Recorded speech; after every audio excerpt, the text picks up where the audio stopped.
Casa Jungla is a single-family residence located in Santa Teresa, Costa Rica.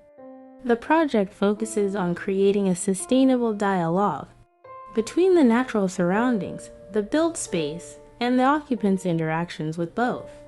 For the occupants, the experience consists of a series of thresholds with varying visibility and enclosure, connecting interior and exterior spaces.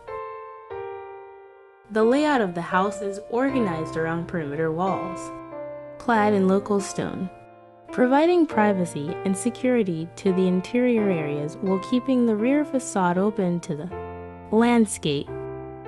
This arrangement makes maximum use of cross-ventilation for passive climate control and orients common areas towards wide openings that frame views of nearby trees and lead to the pool and elevated terrace.